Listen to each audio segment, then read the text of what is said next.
What other states we got in here? Who's in the green? Who's in the green? Kentucky's here. Ohio. Louisiana, there we go. Alabama. Who are we? Oh, okay, Tennessee. Florida. Is that right? I hope that sunshine lasts all day today, right? All day into the night. Idaho. We can't forget Idaho. Idaho's in the house. Colorado. Where is Washington? There they are. Oh, thank you very much.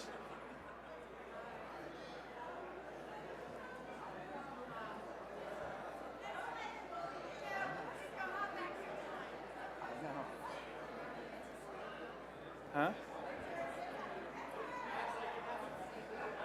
Okay, here's the most important question right now. Did everybody get scanned in? It's very, very important that you get scanned into every session so we can get a true count of who's attending which breakouts and which sessions. Where's Texas at?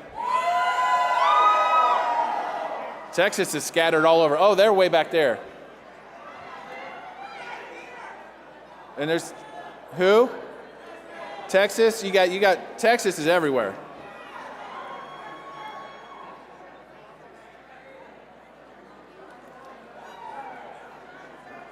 All right, make your way to the front and find a seat. We just have a few minutes before we're going to get started.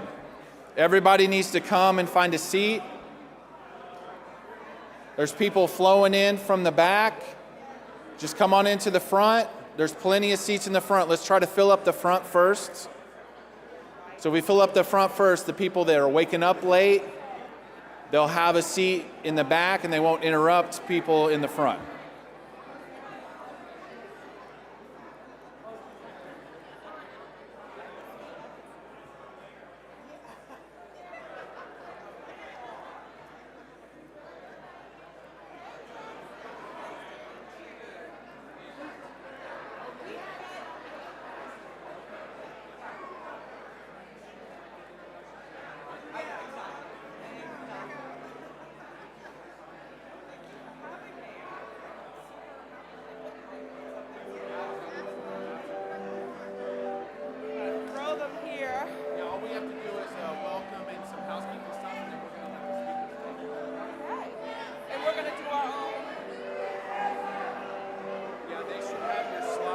And then we try to make it as simple as possible. Oh, no, I don't. It's not me. Okay. But I can get one for you. I have like a little video thing, which actually has the mirror on it. Okay. Okay. Awesome. Thank you.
Okay, everybody find a seat. We're going to get started in just a minute. We're going to start on time. We're going to start on time. Come find a seat. We have 60 seconds.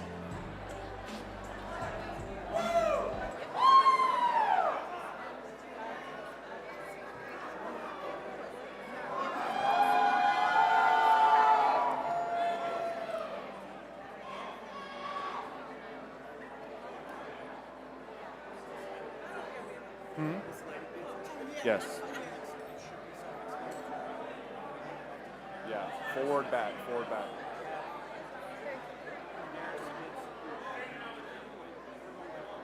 Yeah.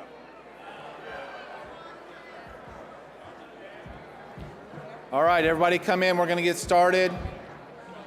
We're going to practice a group activity really quick. Are you all ready to participate? I'm going to need your participation. And a hush went over the crowd. And a hush. And a hush went over the crowd. And a hush went over the crowd. And a hush went over the crowd. Are you all hushing with me? And a hush went over the crowd. Thank you. Please, as quietly as you can, find a seat. We're going to get started.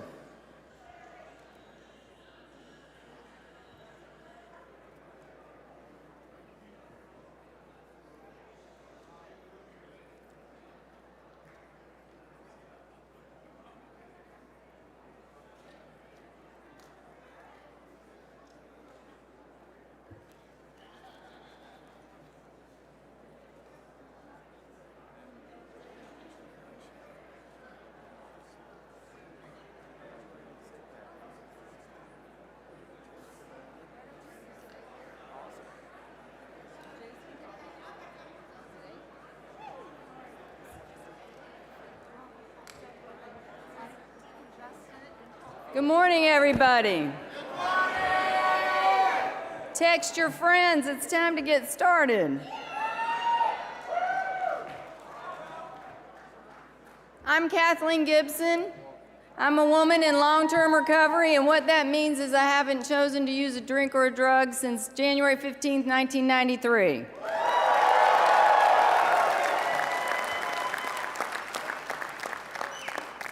I'm going to share a few remarks with you in a few minutes, but first, I'd like to ask a very special guest to come up here.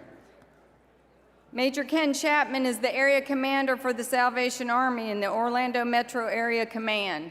A little bit about what I read about him online. He's not just from Florida, and I'm going to let him just share a little bit. He's going to get us started this morning. It's a long-standing tradition for us to have someone from the Salvation Army kick off our convention. So with that, let's give a nice round of applause for Major Ken Chapman.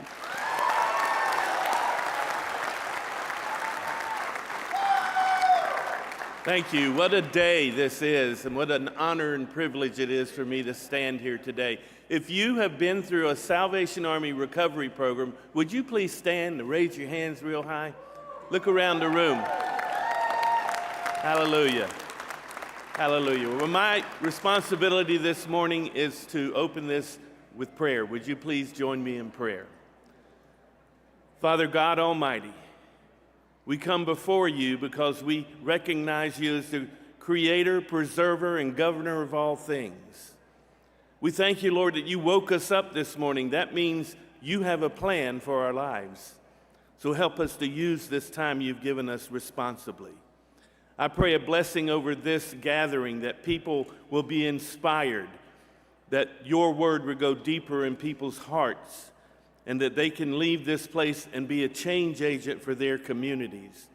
Father, I'm glad that you took a broken man like me one time and lifted me up out of the pit and restored my life and gave me meaning and purpose. And there are many people here today who can have the same testimony. Restoration, recovery, and a new life. You are the God of second, third, fourth, and fifth chances. And I appreciate that I am a whosoever that was not left behind. And I pray for all the people here today that you will bless them, that your Holy Spirit will come over them and re-anoint them and remind them that you have a purpose for our lives. We thank you for the gifts that you give us of new life, the gifts we have to have a clear head, thinking forward and reaching our hands out to help others. So during this time and this gathering, we ask you to be present and for you to reign over all. We give you the honor and the glory in Jesus' name, and all of God's people said, amen. God bless you. God bless you.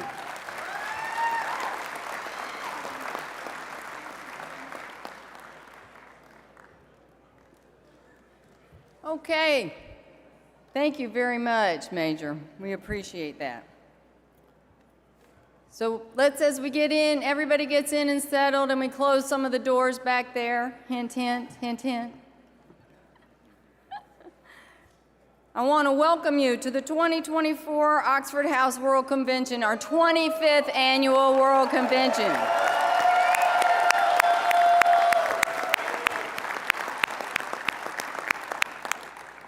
When I moved into Oxford House in 1993, that day really changed my life forever. It started a journey that has led me here, which is totally unimaginable, I can promise you. What started as a brief stay at an Oxford House, where I called to interview 3 times, and then the 3rd time they said, hey, if you want this place, you need to come and actually do the interview, not just call. I rode by the house. I thought, you know what, that place doesn't look so bad. I had a little piece of a car left. And I had a lawyer that was telling me they thought it might be a really good idea for me to move into something that had something to do with recovery so that maybe I might not be incarcerated when I went to court in a few months. So I made the decision to move in, and I've been here ever since in one way or another, 32 years later.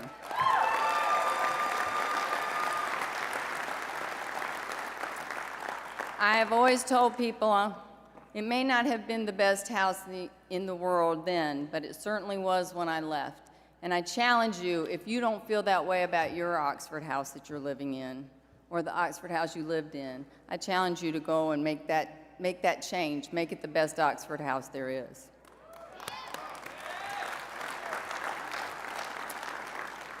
I want to take a brief moment to just pause and have a moment of silence for all the folks that have been affected from Hurricane Helene.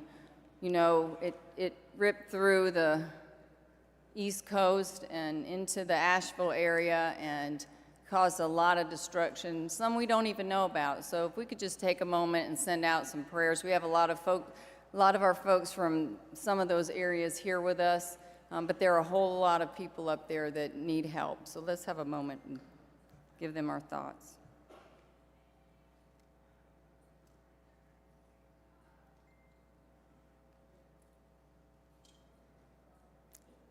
Thank you for doing that with me. Never fails to amaze me every year. I cannot believe that this room is packed at 8 a.m., that a bunch of folks in recovery, alumni, and others get up, get dressed, get down here, and are ready to learn and share about recovery. Give yourselves a big hand.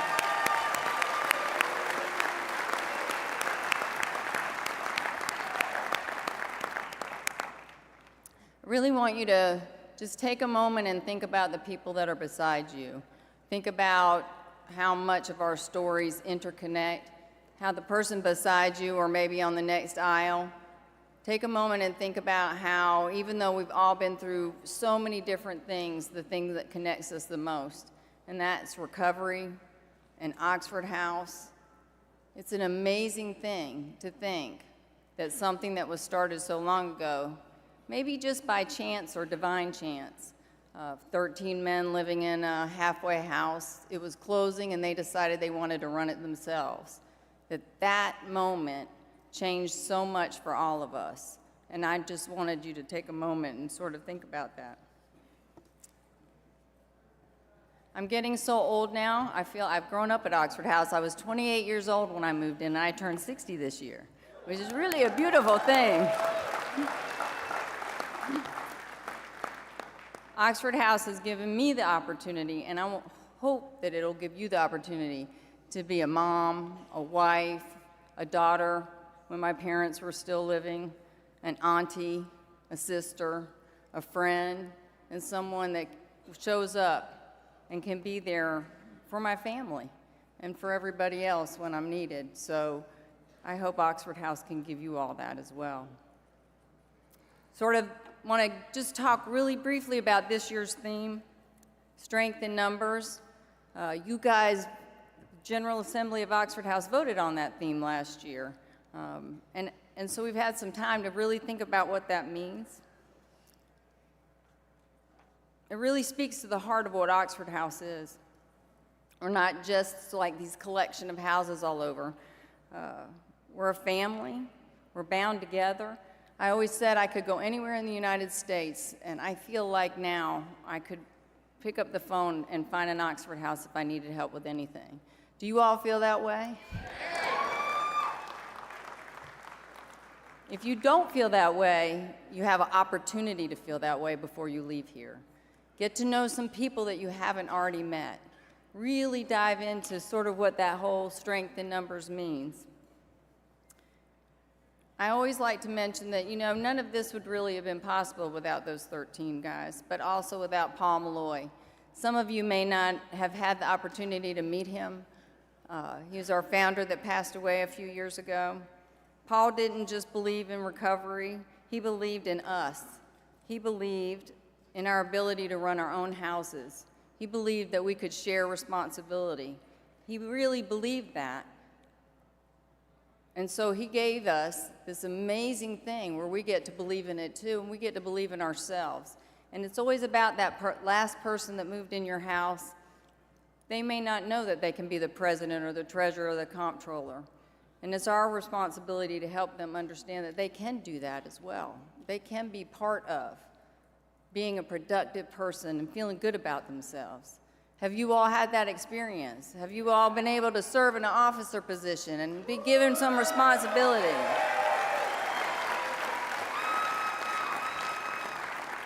It seemed really simple at the time, I'm sure, in 1975, but today, sometimes it gets complicated, but it still is a really simple thing. Get together, share, help other people understand that they can also be a productive member of society. They can run their own house one day. They can buy their own house one day. We have a lot of staff that are buying houses. We have about 260 staff in the country, and they're buying their own houses. I think that's just an incredibly amazing thing, and that can be everybody's dream, or their own, if that's what they want.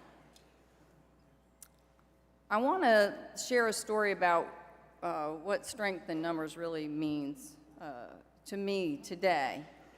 Last week it might have been a little bit different, but this week it's really about sort of the hurricane and what happened afterwards. So the hurricane hit in the western part of North Carolina, and some crazy things happened and some dams broke. This is an old story we've heard a long time ago with Katrina, right? And then all of a sudden, people's lives are devastated. Well, we have about 26 houses in the Asheville area, and never mind some of the surrounding areas like Morganton. And so a couple of the staff got together with the support of all the staff in North Carolina, which has really been a very blessed state, and there are about 28 staff in the state. But some of the staff got together. They put water in their trucks. They had to actually hide it because there was a lot of concern about people, pillaging and jumping on trucks and getting water. And they drove up there and went to visit all the houses. Some of the staff that work up there obviously had a difficult time. They came back, showed up, were helping. They went to all these houses, and what they came back and they said to me was they couldn't believe how upbeat so many of the Oxford House folks were, how positive and upbeat. And they didn't know power and no water and could barely get anywhere and no gas for their cars. but they were still overwhelmingly positive. And then the last couple of houses they went to, what did they see? There was a recovery meeting going on in the house. Not just for the people in the house, but for the people in the recovery community.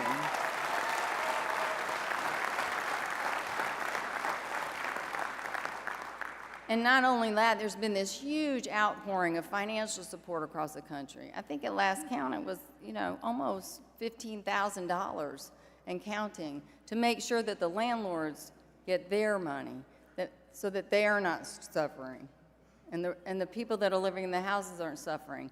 And that's the strength in the numbers, right? That's the strength in the numbers. We are the only organization in the world that I know of that is made up the way we are, that has the power we have to have a voice about recovery that we have. You all are an amazing group. You planned all year to get here, and there are only 10 months left before the next 50th anniversary convention. Just mentioning that. But you worked really hard to get here. Your staff worked really hard to get here. The staff of Oxford House worked really hard to get everybody here to make it a really nice event. The Rosen Hotel, Mr. Rosen, who we might hear a brief clip from this morning, he made it possible for us to be here by offering us a phenomenal deal. So as we move forward,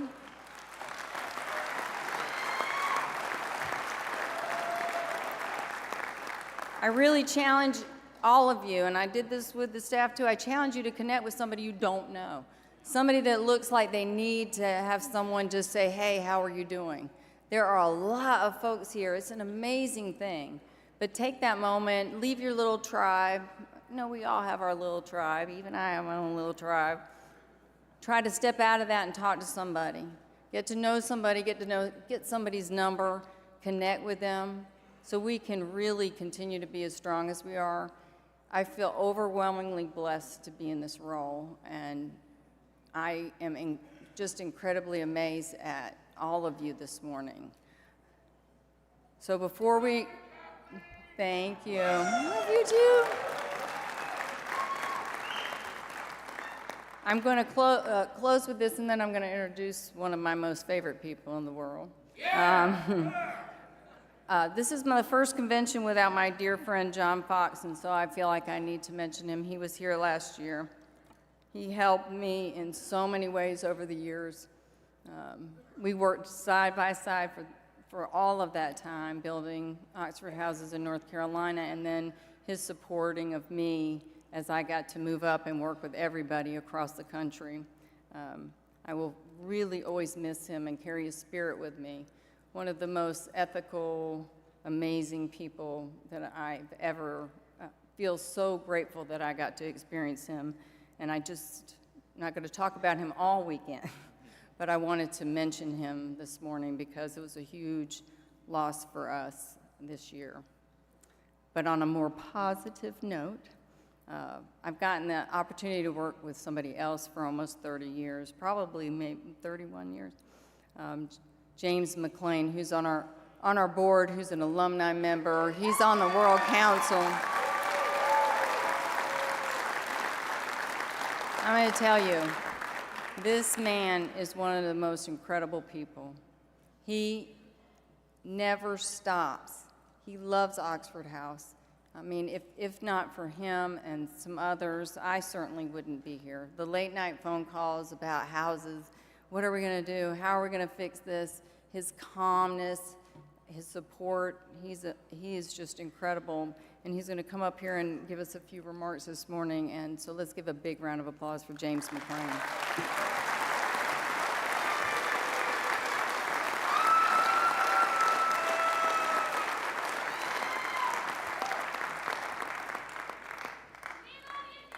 Oh, great. Great.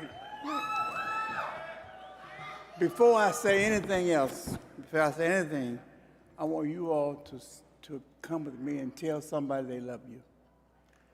This lady has been with us a long time, and she's taken over the realms of Oxford House, and she has made us great. Will you all please say, I love you, Kathleen.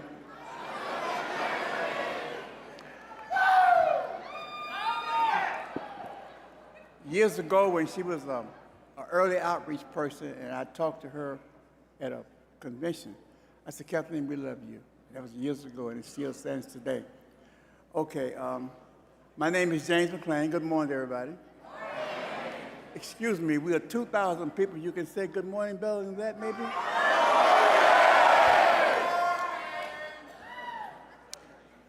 I'm a person in long-term recovery, which means that I have not had a drink or drug since May 23rd, 1982.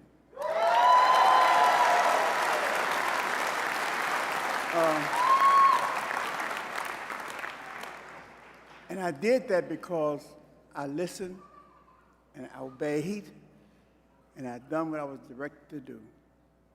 But the one thing that kept me this sober this long, this clean this long, is my sponsor said to me, when I got really depressed about this whole business, he said, James, every day you wake up, find something to do to somebody nice and don't expect anything in return. And I've done that all my recovery life. And some days it's been really rough because I want you to give me something back if I give you something in the old days. But it has not been that way, so it's kept me clean this long. So I thank you, God, nevertheless.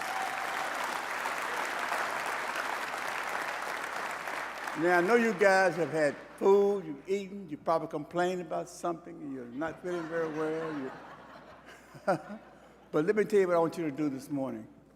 We're going to wake up everybody. We're going to say, I feel healthy, I feel happy, and I feel terrific. And we're going to do this 3 times. But each time we do this, we're going to get a little bit louder so we can refresh ourselves. If you want to stand up, you can do that. Let's go. I feel healthy, I feel happy, and I feel terrific. I feel healthy, I feel happy, and I feel terrific. I feel healthy, I feel happy, and I feel terrific.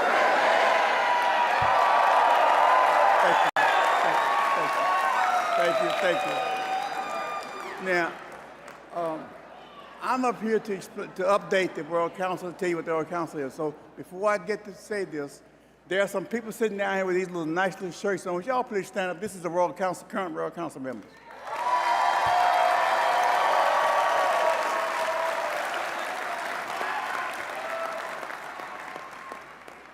I won't give you the history of World Council at this particular time, but I will tell you that the World Council acts with all levels of Oxford House, houses, chapters, associations, world services, and we kind of connect these all things together so we can give a message to you, the residents, on a regular basis on what's going on in the World Council business, in the Oxford House.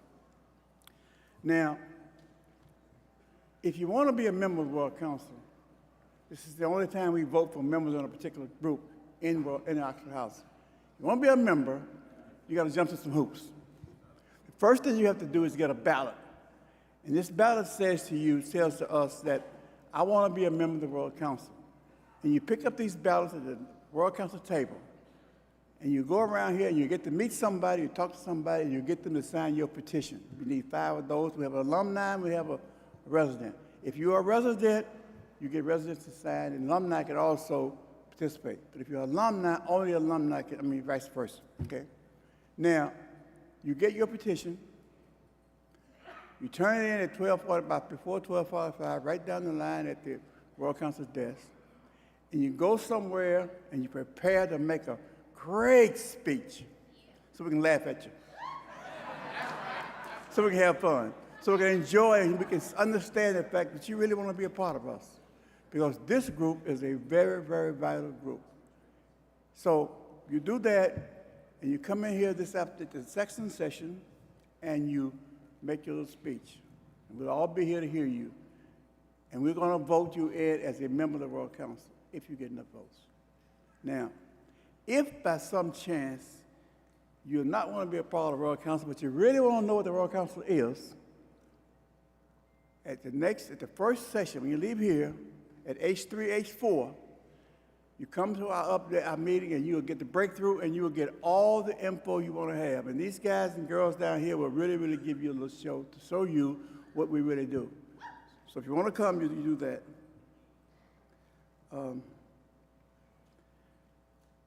I'm looking out here and I'm thinking that I've been around here a pretty good while. And in my wildest dreams, and Paul Malloy and I talked about this quite a bit, in my wildest dream, I never thought that we would ever get 2,000 or more drunks and druggies, as Paul said, and crazies, as Paul said, in one place, and we would all be Oxford House family. So give yourselves a hand for one of the greatest families in the world.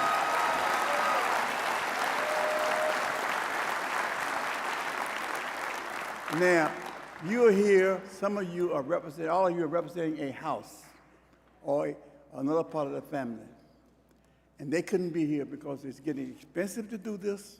I know what you're saying, it's getting expensive because we're getting so large. You can't put us in a little small hotel anymore. We have to go to a big hotel. But let me tell you something.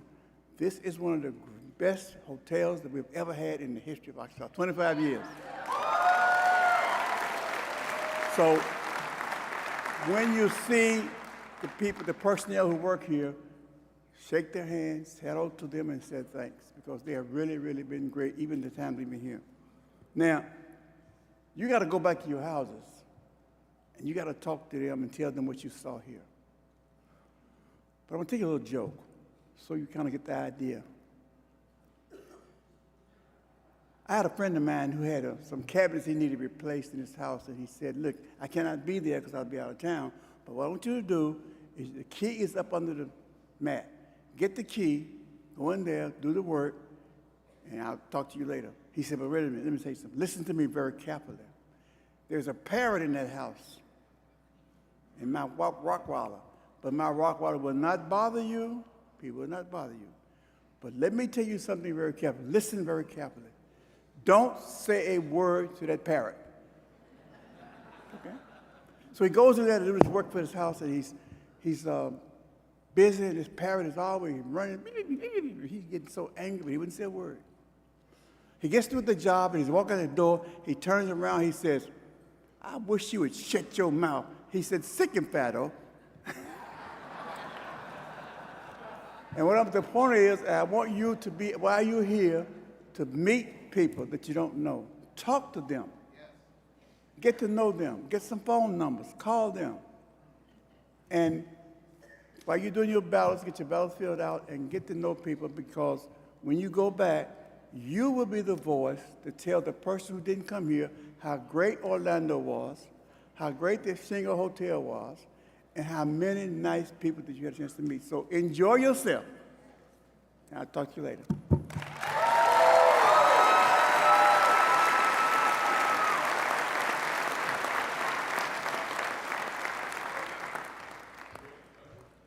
Good morning. My name is Jackson Long, and I'm in long-term recovery. What that means is I haven't had a drink or a drug since January 14th of 2006. I am the Director of Communication Information for Oxford House Incorporated. If you ask me what I do, I couldn't really tell you. I just kind of fill in all the gaps, try to keep everything connected. But in this role, I am the chair of the planning committee for the World Convention.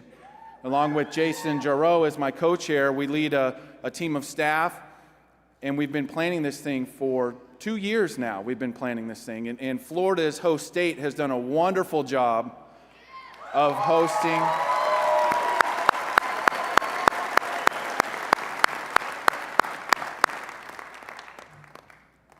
I want to get us hyped up. James got it started, but I want to take it one step further. You guys want to participate in something real quick with me?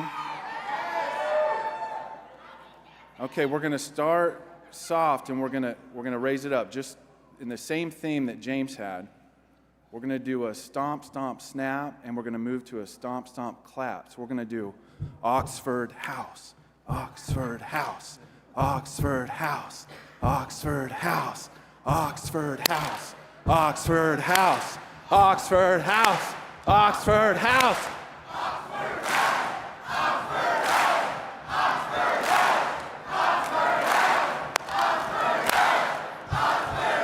Yes!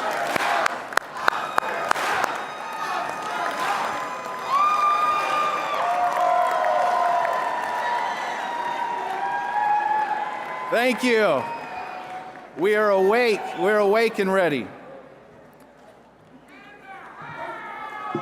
Okay, the reason that we are at this hotel, there's so many beautiful hotels in Orlando. The reason we're at this hotel is 2 years ago when I came to visit the different hotels and I walked into the front lobby, Mr. Rosen, who's the owner, his name's on several hotels across the city. He's kind of a local legend, national legend. He was there to greet me. And he said, I want to tell you one thing, ask you one question. As you go around to these other hotels, these beautiful hotels that could probably host your event and do a wonderful job, I just want you to pay attention. Do the owners of those hotels greet you at the front door? Mr. Marriott, Mr. Hilton, they did not greet me. Mr. Rosen did.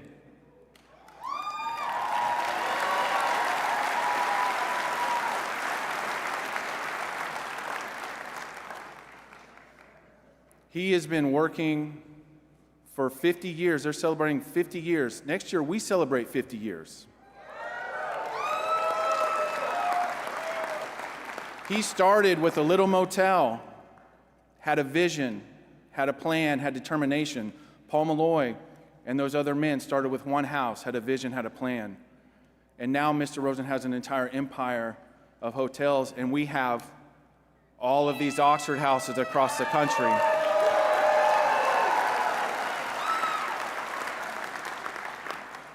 Hearing his story and knowing the story of Paul Malloy and how Oxford House got started, we knew immediately that this was the hotel we needed to be at, that it was special in more ways than one on why we're here. And Mr. Rosen doesn't make a whole lot of public appearances live, but he took the time to do a video for us, which we're going to play right now. Oxford House, I'm Harris Rosen, and I'm absolutely delighted to welcome you to Rosen Shingle Creek for your Oxford House World Convention. Reading about your founder, Paul Malloy, I was moved by the spirit and passion he had for Oxford House and the recovery movement. I understand that attending the World Convention was always a highlight of the work he did to bring everyone together to share, to learn, and to celebrate. I believe that in some small way, Oxford House and Rosen Hotels and Resorts are alike, and that we both started from a need and a dream. Like Oxford House, our little company celebrates self-reliance, fiscal responsibility, and support of our fellow man through good and challenging times. 50 years ago, we started with one little motel, and today we have 7 beautiful hotels and over 4,000 associates working diligently to care for our guests. As you approach your own 50th anniversary, I would like to share a short video of our 50-year journey with you. I wish you a very successful conference. God bless.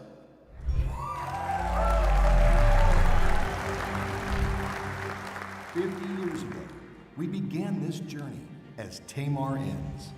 Through the years, we grew, we evolved, keeping our principles at the core of our being, daring to be different. It started with one man and his belief in himself. And then saying something really silly. It's time, Harris, for you to have your own little business. How audacious was that? What? One vision, one chance, one dream.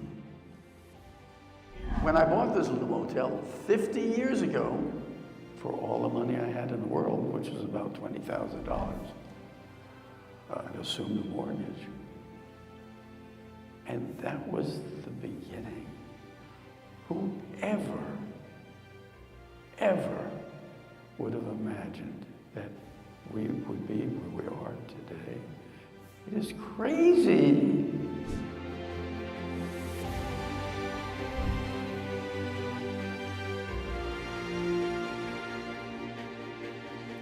I close my eyes and I wonder if it's all a dream. You've seen photographs of where I grew up to where we are today. This is Rosen Hotels and Resorts. 50 years of excellence. across 7 properties, large and small, 4,000 associates, spanning generations, caring for millions of guests through the years, through the good times and some trying times.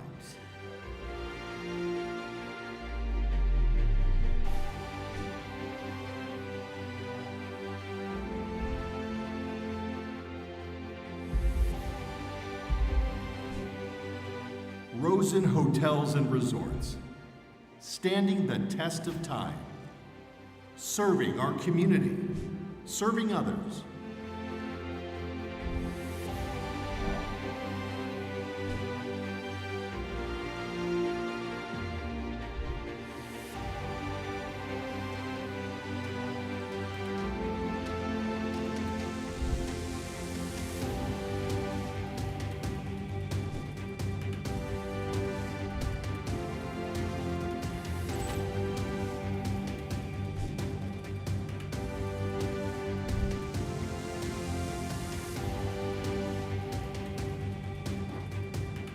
But it was God tapping me on the shoulder and saying, Harris, look where you are today. Now it's time for you to help others.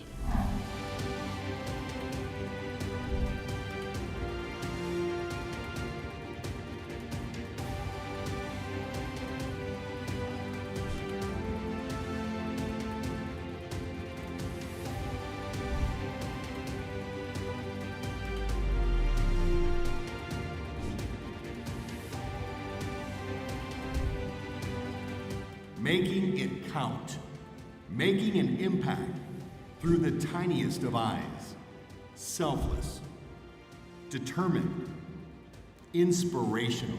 It's still very difficult for me to believe that this has all happened.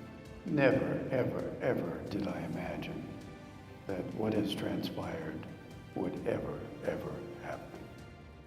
Never.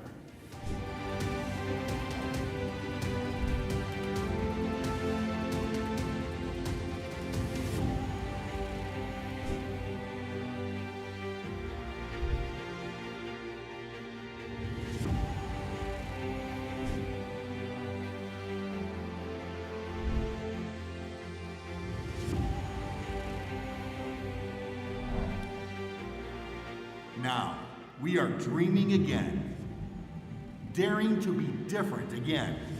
Where will the next 50 years take us? Our future is brighter than ever. With 50 years in the books, there is no doubt in my mind that the future is going to be legendary.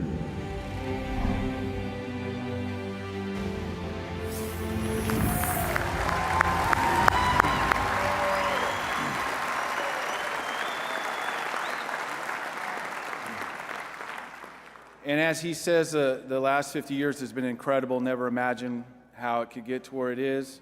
I say that about Oxford House and what the next 50 years will look like as we get to 10,000 houses across the country, around the world.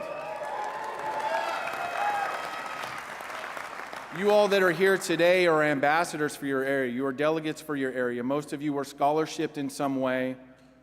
They're subsidized so that you could make it here to gain the information to take back to your areas. So please, as you enjoy the convention and the fellowship and the food and the fun and the pools and all that Orlando has to offer, please remember we're here to learn.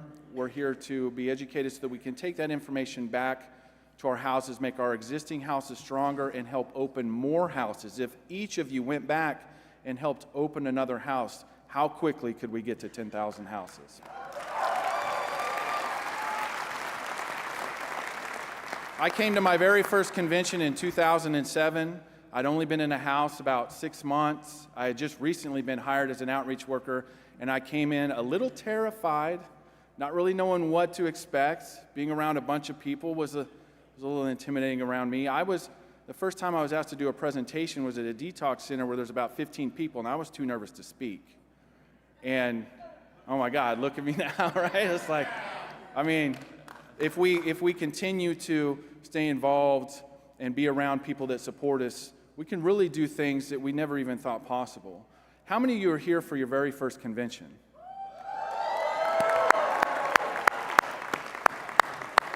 How many of you have been to more than 5 conventions? There's some of you. So I say to you that if you are new and this is your very first convention, stay present, be in the moment, try to soak it all in, because you're going to blink and you're going to be on a plane home. So take it all in. It's going to go really, really fast. How many of you have less than 30 days in recovery? A few of you?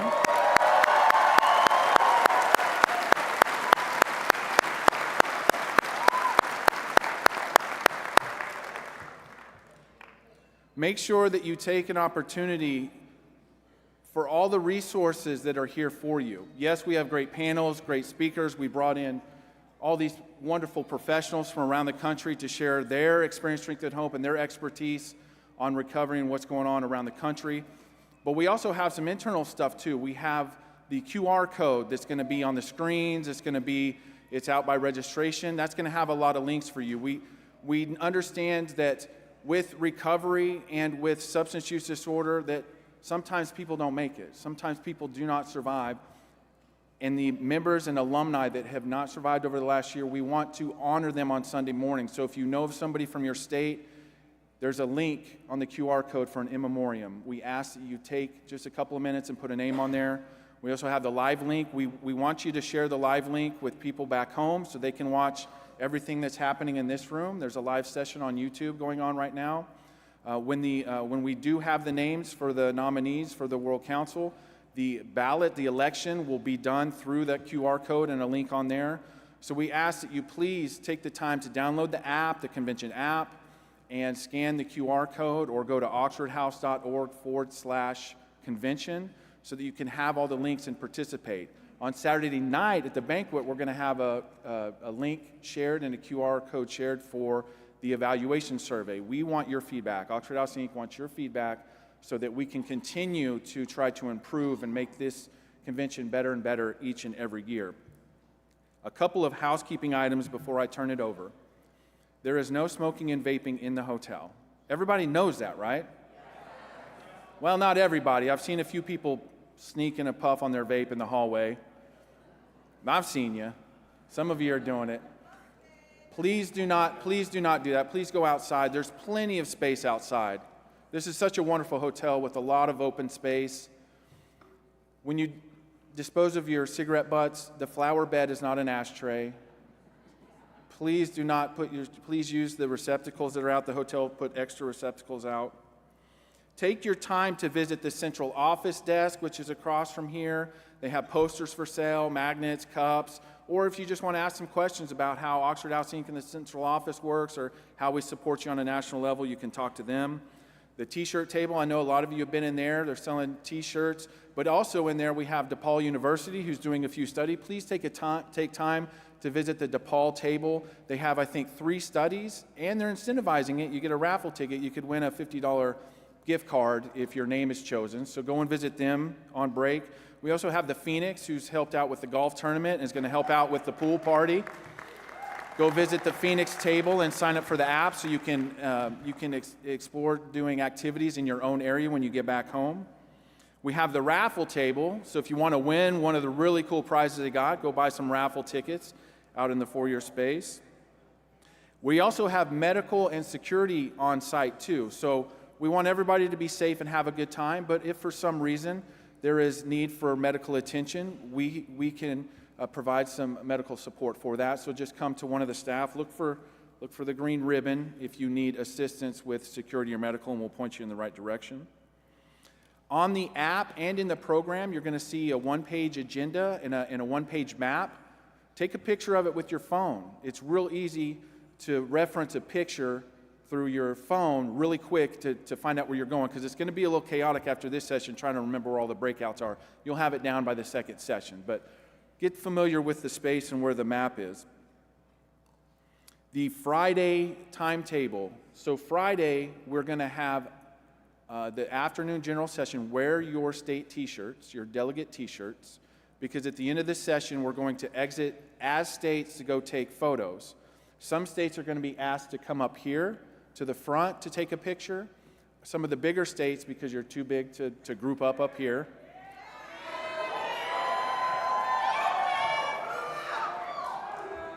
If you have more than 50 people here, you're too big to group up here. We have a photographer. We're going to send you out to the rotunda, the octagon that you come in from the food court. If you go left, there's some stairs right there. We're going to take pictures on the stairs. Now, some of the really big states, we're probably going to have to move you to the very end. So because you're so big, we're going to try to get you inside, but we may have to go outside. We're going to play that by ear. So Florida with 400 people.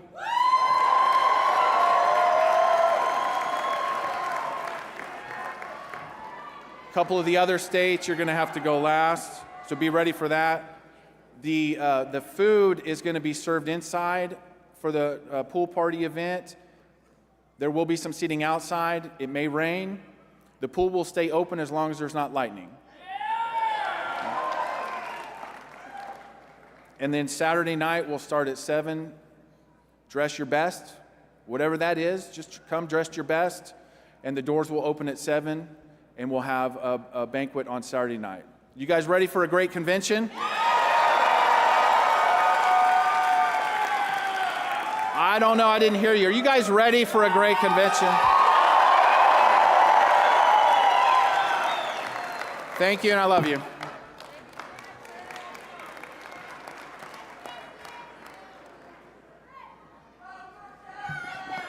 Good morning, everyone. My name is Jason Jara, and I'm a person in long-term recovery. What that means is I haven't found it necessary to use a mind and mood-altering chemical since November 29th of 2011, excuse me. Through a program of recovery in Oxford House, I'm truly grateful. I first want to read a proclamation that we have from the wonderful Orange County Mayor. And it states that whereas Oxford House, a concept in recovery from substance use disorder, has in its 49 years of existence helped over 500,000 individuals, including many residents of Orange County, finding meaningful recovery without relapse. And whereas Oxford House was founded in Silver Spring, Maryland, and is celebrating its 25th annual World Convention, October 3rd through October 6th in Orange County. And whereas Oxford House has grown from one house to over 3,800 homes throughout the United States and across the globe, and including 7 right here in Orange County. And whereas Oxford House model continues to help persons in recovery in Orange County and around the country become productive contributors to their local communities. Now, therefore, I, Jerry L. Demings, by virtue of the authority vested in me as Orange County Mayor, do hereby proclaim October 3rd, 2024 as Oxford House Day. And it is signed by the wonderful mayor. So we'll make sure the State Association here in Florida gets that and has it on display for you all. I have the distinct pleasure this morning to introduce our first person to give remarks. And I first met Tom back in 2015 when he was a senior advisor at SAMHSA during the Obama administration. And Tom and I immediately became good friends, and he's been a friend and a champion of Oxford House on the federal level. And then when he left, he went to work for Governor Gina Raimondo in Rhode Island, and then ended up coming back to work for SAMHSA, and is now the Principal Deputy Assistant Secretary for the Substance Abuse Mental Health Services. And if you don't know what that is, it's a little federal agency who gives a lot of money to states, who then doles out that money to the local areas, and we are a wonderful opportunity to be able to be receiving some of those particular funds, and particularly where we're able to get started back in 2019 in Florida, and where we have over 250 houses today. So with that, I give you Tom Cordero.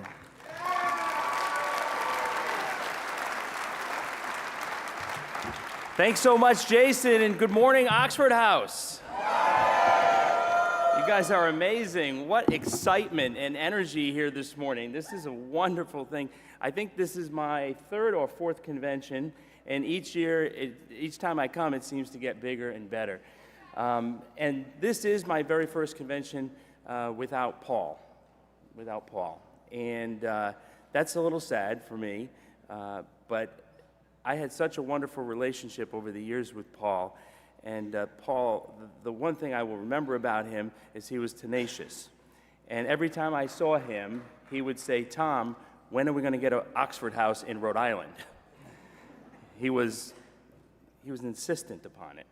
And I'm happy to report to you that before Paul passed, there was an Oxford House in Rhode Island.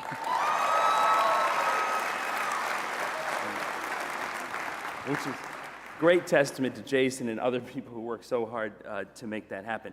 Kathleen, congratulations on taking up the helm of this wonderful organization after all your years of service. You're doing an amazing job, and it's an honor to be able to work with you. It's great to be able to share the stage this morning with my federal colleague, Cece Spitzner from ONDCP, UT, obviously Major Chapman, Jackson, James, everyone who's up here. It's just a great collection of folks who really care about you guys and care about this issue. And on behalf of SAMHSA and our Assistant Secretary, Dr. Miriam Delphin-Rittman, and the entire U.S. Department of Health and Human Services, thanks for the invitation to join you this morning. Thank you.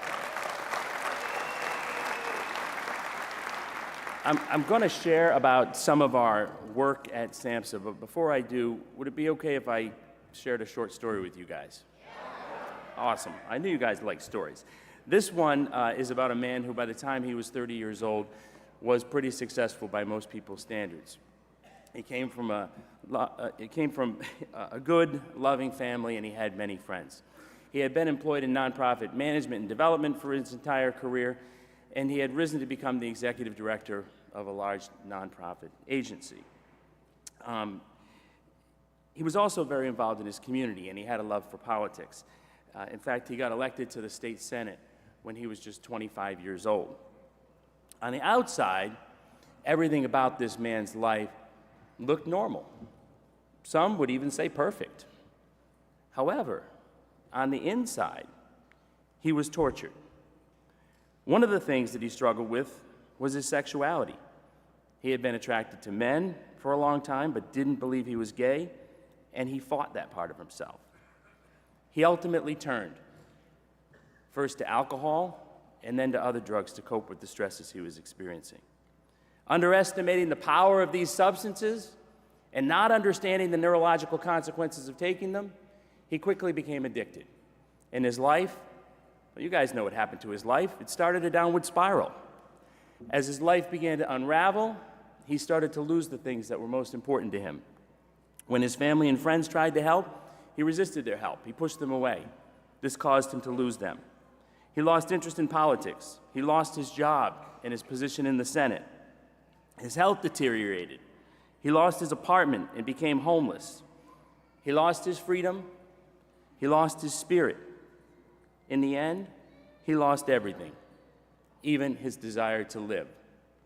This man's life, which at one time was so full of hope, became hopeless. And as some of you have probably guessed, I know this story pretty well because it's mine.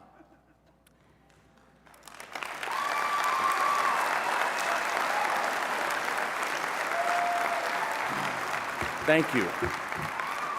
The best part about it, though, is that the story didn't end there. Today, I am a person in long-term recovery, which for me means I haven't used alcohol or drugs since May 15th of 2003. So I've been, thank you. I've been on this journey for the last 21 years of not using and being able to manage my mental health conditions successfully, which is amazing. And it's because I was able to get the help I needed, right? And as you can imagine, not only has my life gotten a lot better for me, but it's gotten a lot better for my family. It's got a lot better for my community because I've been able to create that better life. And that's what you guys help people do every single day. I was privileged, and I want to acknowledge that. White privilege, right? It's a thing, guys, and I recognize it. I had also other privileges, right? The privilege of being a former elected official, the privilege of having more recovery capital than others. I also had access to psychiatric services and a long-term intensive substance use disorder treatment program. And we know that that should be available to anybody who needs it in this country, and we are fighting hard to make that happen. I knew if I was going to find and sustain recovery for the long term, that I had to deal with that little piece that I mentioned earlier, the thing that sometimes I just sweep under the rug, my lack of self-acceptance around my sexuality. I had to come out, first to myself and then to others. During my last episode of treatment back in 2003, I took a leap of faith and I shared about my struggle with my counselor as she was putting together my treatment plan. I'd come to learn that alcohol and drugs were just a symptom of my problem. I had to stop and stay stopped, sure, that was critical. However, for long-term recovery, for happiness, for serenity, I had to change. And change meant facing my fears. You know, we say around here, fear can stand for forget everything and run, or it can stand for face everything and recover.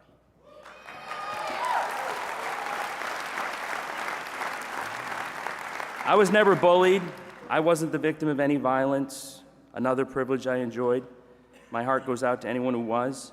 However, I used to be afraid to come out because I thought it would change everything, that I'd lose everything. I thought everyone would judge me and I wouldn't be strong enough to bear it.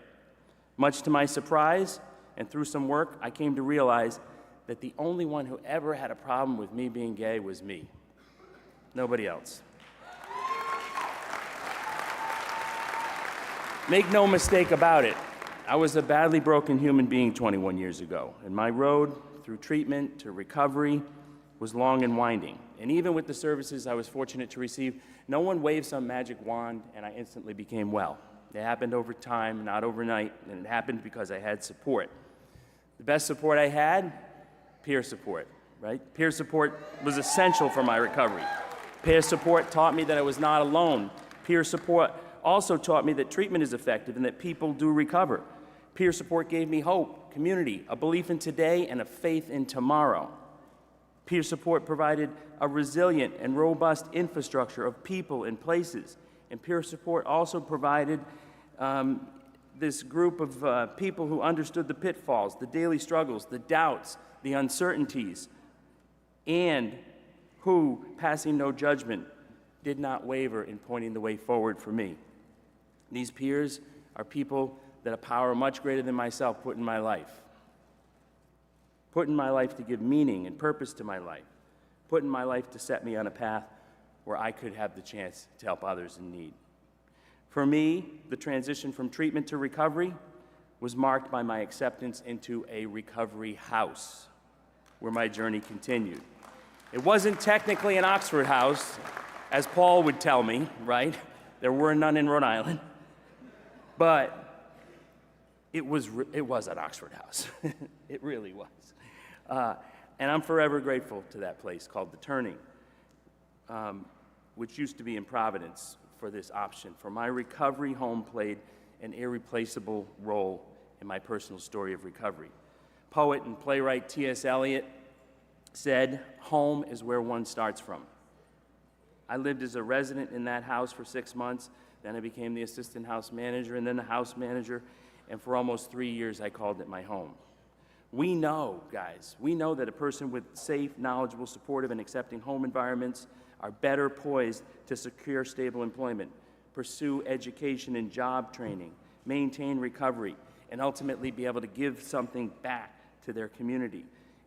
We also know that people who live in recovery houses build up a reserve of recovery capital that continues to not just help themselves, but again, make them a real agent of change in their community.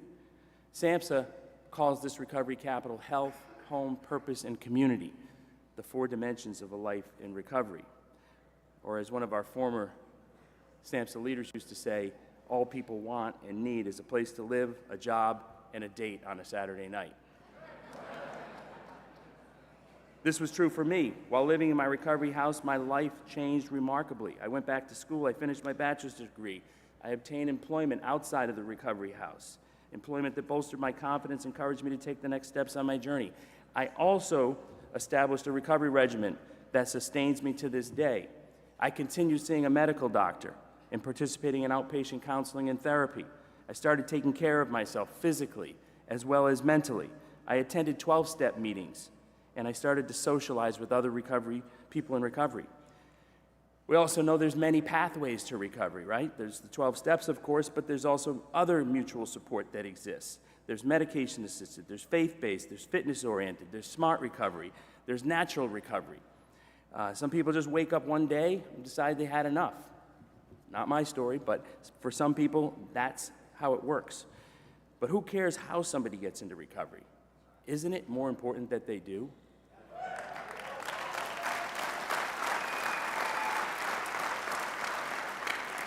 And isn't it more important that they don't path alone, right? I've also been able to rebuild my professional life over the last 20 years. I worked at Faces and Voices of Recovery in my early recovery. I went back to the Senate where I once served and served as Chief of Staff to the Senate President.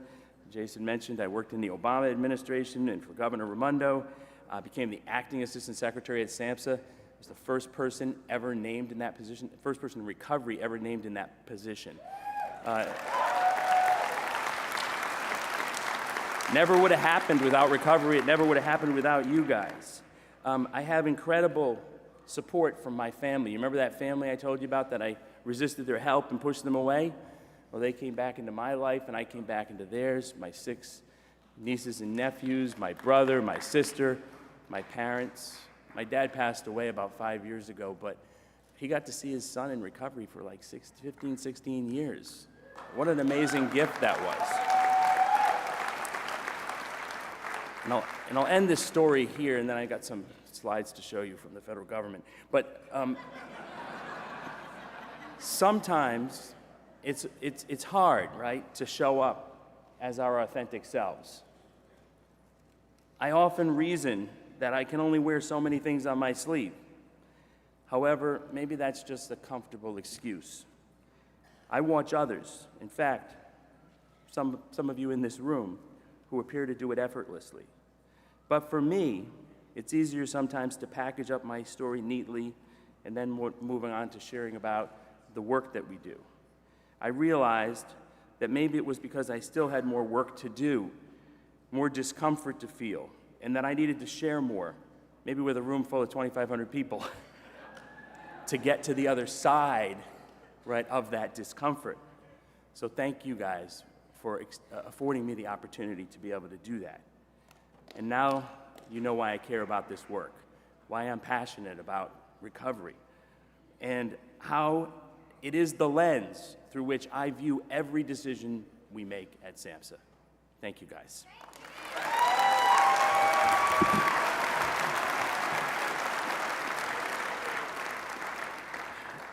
I'd like to just let you know about our strategic plan, because I think it's important to let you know that we have one, number one, and number two, what it contains. And preventing substance use and overdose is one of our number one priorities. And there are 4 other priorities there that you'll see: promoting resilience and emotional health for children, youth, and families, enhancing access to suicide prevention and mental health services, integrating behavioral and physical health, and strengthening our behavioral health workforce. We also have 4 core values: equity, trauma-informed approaches, recovery, a commitment to data and evidence, and of course, my favorite, recovery. If you'd like to read more about it, I have QR codes throughout the presentation. I'm going to go through these slides very quickly, just so we can stay on schedule. But I want you guys to have this information. There's some hopeful news to share today. And if you haven't heard that news, even though the United States is experiencing the most significant substance use and overdose epidemic it's ever faced, right, we're seeing in the most recent data that we're making some progress. The 2024 provisional data show there's been our first major decline in overdose deaths for the last 12 months that we have data for. That number is 10%. You can see it on the slide. 10% decrease in overdose deaths are predicted And we believe that it's in part due to the innovative and collaborative work across the country, the work that we're doing with all of you. But you can see from the map that there's a range from 30% in reductions in some states, like Nebraska, which has a 29% reduction, and North Carolina with a 22% reduction. But there's also increases in all those yellow states, right? Alaska, 42% increase. Nevada, Oregon, Washington, that upper Northwest there, seeing increases. So we still have lots of work to do here, but it's really great to finally have bent the curve and to see these numbers going down. So thank you for the work that you're doing for that. Here's some resources that we have to help you with that. One is our Overdose Prevention and Response Toolkit. The toolkit's one of our most downloaded products in our SAMHSA store. It's designed to supplement your efforts rather than replace them. It provides guidance relevant to a large range of individuals. We hope you guys are using this in your communities with first responders, community organizations, and everyone else. We are also working really hard to expand access to treatment, and UT is going to, I'm sure, talk about how that's happening here in Florida. And, we are making progress here. We just recently updated one of our federal regulations that has to do with opioid treatment programs. For those of you who may not heard yet, these were historic changes that had not been made in 20 years to this regulation. The changes incorporate flexibilities, allowing patients to initiate medications through telemedicine.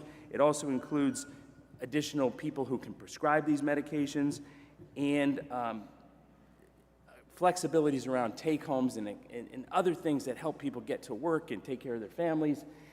These modernizations were really important. We also updated stigmatizing language that was in the old rules. So we're really happy about this, and we're seeing an uptick in medication-assisted treatment and medications for opioid use disorder as a result of that.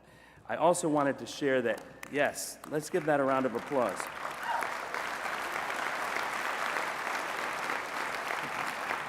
Jason talked about money, about me backing up my car and opening up the trunk and dumping all the money at Oxford House.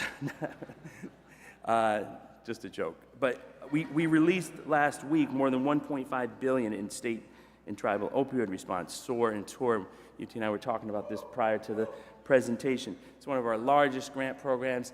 That, aside of the block grant, are where a lot of the resources that you guys use in your communities come from. We hope the funding is going to continue to drive down the number of lives lost to the overdose crisis. And you'll see some of the great work that's happening around the country on this slide.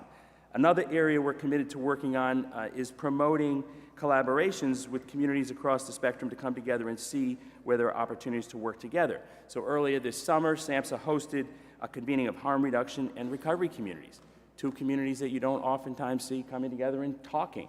And we knew that was really important to have happen. So we really looked at ways to expand partnerships between these two communities, and we found that there were more commonalities than there were differences. Similar values, similar principles of choice, similar voice, and similar work to meet people where they are. Recovery community has been doing harm reduction forever. We just don't call it that sometimes, right? But we're meeting people where we are every day. So become open-minded if you're not.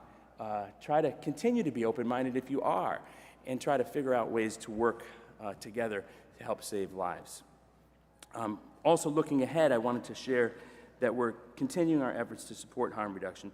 We proposed an increase in funding of about $10 million toward this engagement initiative. We're not getting, I know, I think it's great, but we're not getting a lot of traction in Congress for it. So if you guys have local elected officials and you're doing harm reduction work, show them about it, talk to them about it, help educate them. It'll go a long way toward the work that ends up having to happen on Capitol Hill to get those resources over the finish line. I'd also like to share some data about recovery from a large survey we do called the National Survey on Drug Use and Health.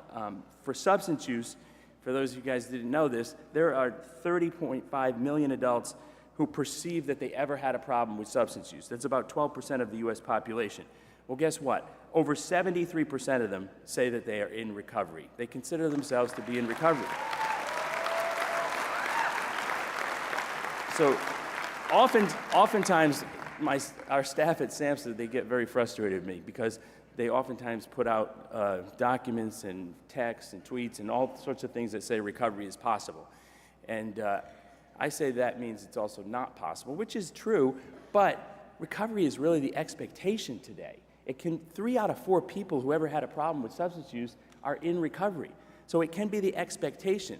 So I think language is important, and we need to change that and start talking more positively about it.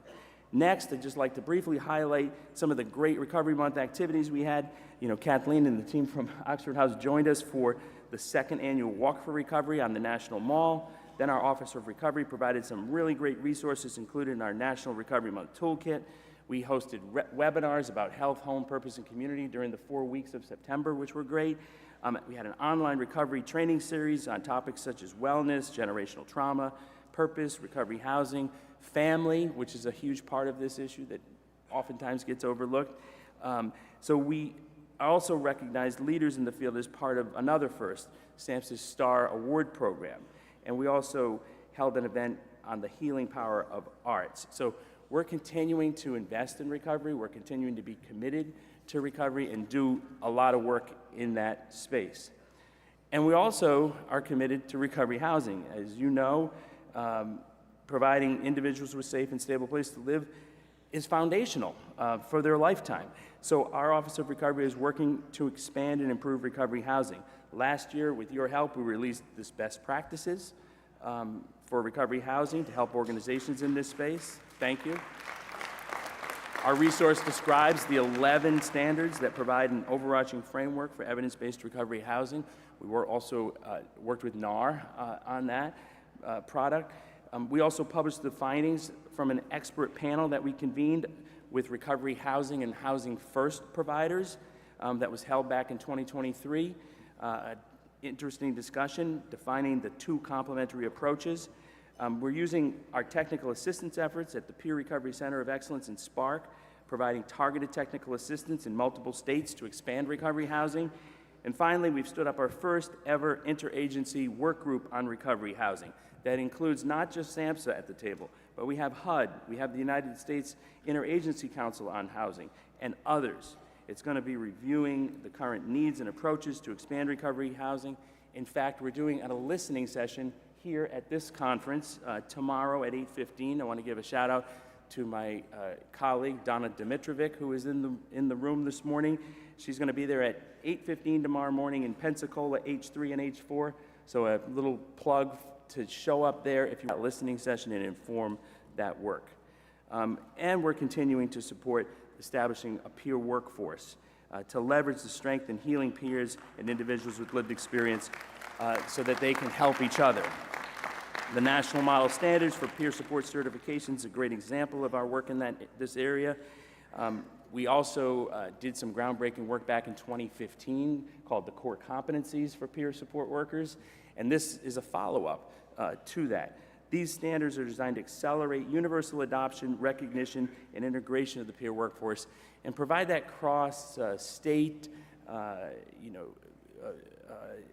link that was missing when it came to peer support certification. So we're working hard on peer support. Moving on to our work also around next generation recovery, we really are viewing things, and I know Cece's going to talk a lot about recovery-ready communities, so I don't want to get too detailed here, but we're really viewing, SAMHSA had something called recovery-oriented systems of care that we embarked on 10 or 15 years ago. And we published kind of a framework for that. Many states picked that framework up and ran with it, but it's kind of started to slip backwards. And so we're talking about how do we look at the next generation of what that needs to look like. So we're rethinking that. We're going to include mental health, addictions, harm reduction in it, and we're going to try to work on a guidance document, technical expert panels to try to really help us think through what that should look like. Continuing our work with recovery-friendly communities, we are working around the country with our colleagues at ONDCP and across the government on recovery-ready workplaces. We know that those who have supportive communities, steady employment, recovery-friendly workplaces, and economic stability, they're going to be better able to enter recovery and sustain their recovery and thrive, ultimately, is what we want people to do. At SAMHSA, we've worked hard to build coalitions and fund millions of dollars in grant programs, supports, and services to expand these efforts. And we've even, just recently, last week, I think, made a commitment to become a recovery-ready workplace ourselves at SAMHSA. So, trying to lead by example. I should apologize for it taking us so long to actually do it, but it's done now, and we're going to continue to move ahead. Next, I'm pleased to share that we have developed a new Center for Addiction Recovery supports to strengthen the nation's capacity to deliver peer and recovery support services.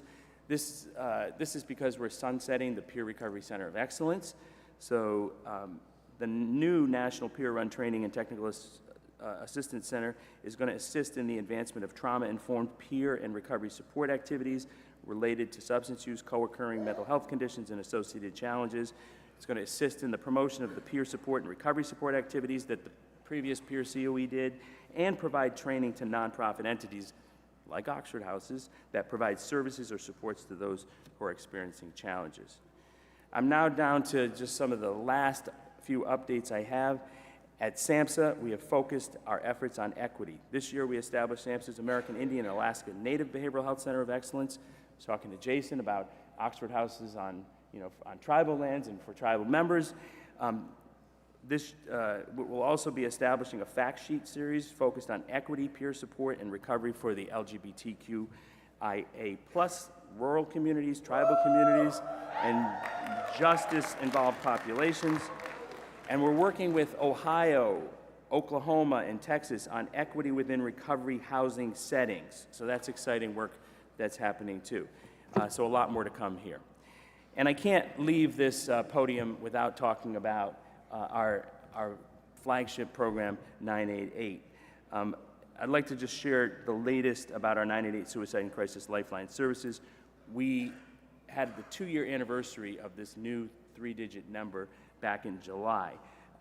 And since its inception, we have had over 10 million contacts to 988, calls, texts, and chats. Our crisis counselors at over 200 call centers have done incredible work answering those calls, texts, and chats, and helping so many in need. Since the expansion of some specialized services, 988 counselors have answered about 20,000 Spanish language chats and texts, more than 475 LGBTQI+ youth and young adult texts, calls, and chats, and about 20,000 video contacts in ASL. So we're really trying to expand the reach of 988, and we're going to continue that. We just went live with geo-routing as well just recently, so that's really important. What geo-routing does is make sure that wherever that person is, that call is routed to the call center, not just of their area code of their phone number, but to the location where they are, so that they get connected to their local call center. We have a few more resources here, but this really concludes my presentation. I want to thank you for your time together this morning.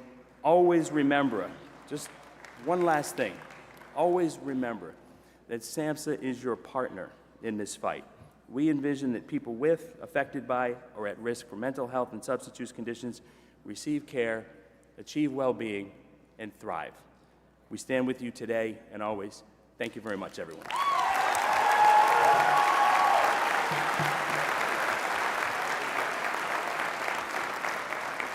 Let's give him a big round of applause.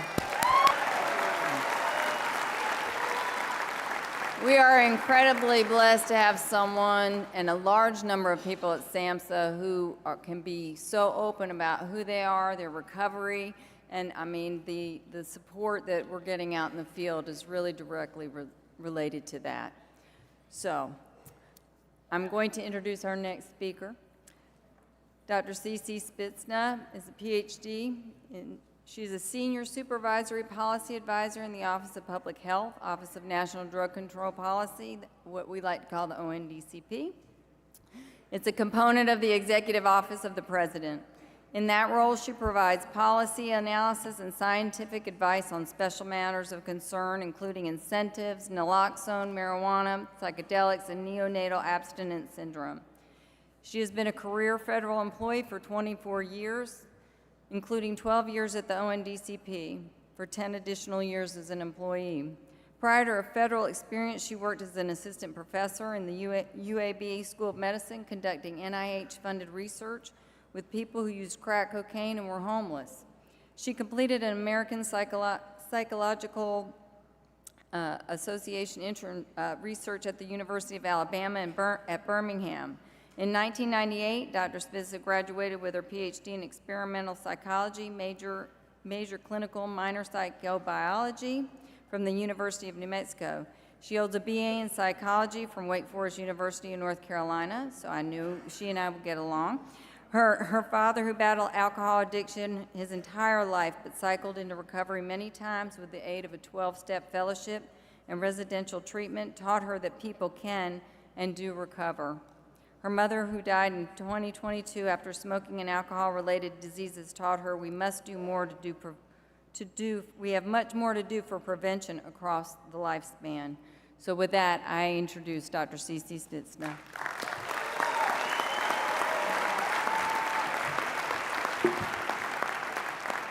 Thank you, Kathleen, for that kind introduction, and everybody in this room for the energy. I am just so impressed. And happy Oxford House Day. Who knew that was a day? That's awesome. So I'm going to start with a story, since everybody's starting with a story, but my story is from the perspective of a family member. And I have a strange last name, Spitz Naz. And I married that name, and I'm not married to it anymore, but it's still my name. So Spitz like a dog, NAS like neonatal abstinence syndrome. Isn't that ironic and interesting? Well, so I don't know about that part, except for that that's one of the things that I really care about, because I really care about children who have been family members of people that have struggled with substance use. About 50 years ago, when I was around 7 or 8 years old, my father wrapped my mother's VW Bug around a tree and ended up going to court for driving under the influence, and the judge asked him to attend meetings for about a year in lieu of going to prison or jail.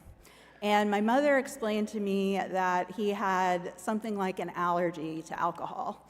And y'all, literally before that, I used to think when they were talking in those don't drink and drive commercials that they meant like you would spill your drink on yourself, or you would hit a tree because you were, using a couple of hands instead of having your hands on the steering wheel. That's what I thought when I was a little kid. But my mom was, serious. She wanted me to know what was going on. She wanted me to know why he was gone every single night. And it was because he became very committed to and devoted to recovery, as he needed to do. He got a sponsor. He had a wonderful group that he worked with. And it made all the difference for him for quite some time. And we became involved in a different community, and a very supportive community. And when I came to this hotel, I just kept noticing everybody seemed so, sparkly and happy and enthusiastic and a little bit loud, not gonna lie, a little bit loud. And I was thinking about how, when people are hidden and ashamed of what's going on and fearful, they're so quiet. And then when they can be in a community that supports them, how they can be unapologetically themselves. And I see a lot of people who are able to do that, and I think that that's amazing. So I'm going to go back to this little story in a few minutes, but you're actually getting the B team here. These slides are from Peter Gaumond, who usually comes and does this talk, but he had to go to a retreat for his alumni association for his School of Social Work. So Peter works for me. We call him Mr. Recovery, and between him and Tom Coderre, I know that people in recovery are among the most hardworking and committed people out there. Now, this is the talk. I'm going to skip some of this talk because, honestly, some of it is just, boilerplate Fed speak. But I want you to be thinking, as I'm talking, if there's ways that you can use your strength in numbers and use your voices, because it is so important that you participate in the process. There's a little thing happening on, I think it's November 4th, it might be November 5th, and there will be a presidential transition coming up. And there is an opportunity for you to contribute to plans for drug policy in the coming year. Our office, which I'm going to talk about, writes a strategy for national drug control policy. I was one of the authors of the treatment chapter. Peter Gaumond, who usually talks here, was one of the authors of the recovery chapter. Our current strategy addresses untreated addiction and drug trafficking profits as some of the biggest components of the problem. We are just one office in the executive office of the president. You can see that. And our office coordinates the budget and the strategy, and we work with our partners like SAMHSA to coordinate and implement the National Drug Control Strategy. Now, if you look here, I don't know if I have a pointer on this or not, but that little blue circle down there on the left, that's the Department of Health and Human Services. And SAMHSA is one of the agencies. There's a lot of other three-letter agencies: NIH, FDA, CDC, the Agency for Children and Families. Those are some of the ones that are just a part of NIH's. I believe they have HHS is 80,000 employees, and SAMHSA is a part of that as well. But you see there are a lot of other federal departments and agencies that are drug control program agencies, and they have a budget, and they spend money on trying to address the problem of addiction. Come on, little guy. Whoop. Okay. I'm just going to go back real fast. This shows you what Tom talked about related to the decreases. You can see that blip up top. That is for synthetic opioids other than methadone. That includes fentanyl. And you can see that the numbers are going down. That's really important, really important. It's because of the work of agencies like SAMHSA, as well as state and local efforts that are helping with that. And oftentimes we're seeing polysubstance use or inadvertent polysubstance use. We see on this slide, this is just the methamphetamine psychostimulant overdoses. That little tiny yellow line, that's opioid involvement. So you see that there's a lot of opioid co-involvement in the deaths related to methamphetamine. That's probably part of what's driving up the deaths for methamphetamine as well as for cocaine. But we are really hopeful for the first time in a long time, and it is a real drag. I've worked for the government for 24 years, and I've been working for ONDCP for about 13. It is a real drag year after year to have to, face everybody when these numbers come out. It's terribly sad. Every single one of these people is somebody who's not at the dinner table because of what has happened to them. So saving lives for the national policy is our North Star, and our strategy includes all of these different things that you see here, including supporting recovery. We're going to skip that, and I'm going to talk about building a recovery-ready nation. There are a lot of principles here that we are interested in, including expanding the science of recovery, making recovery possible for more Americans, and eliminating barriers and increasing opportunities. And those are some of the major things that we're concerned about. I don't really need to tell you what we mean about recovery. You all know what we mean about recovery. But to just drive home what Tom has said, 22 million people in recovery is that's a lot of people in this country. And there is power in those numbers. You are a movement, you are an incredible organization, and we really need to hear your voice. Your local and your federal Congress people need to hear your voice, and we need to hear your voice as well.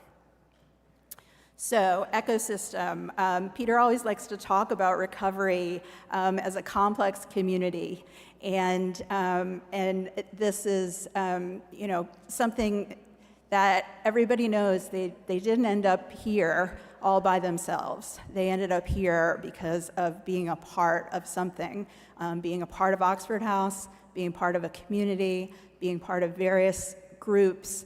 And that is what can help people sustain recovery. So one of the things that I've gotten to be really involved in this time around is becoming a recovery-ready workplace. We were in a little competition with SAMHSA. SAMHSA announced before we did, but we worked like crazy this summer to try to get our office, the Office of National Drug Control Policy, to be recovery ready, and we are not going to stop there. We are going to try to work on all those organizations that I showed you so that the federal government can be a recovery ready employer.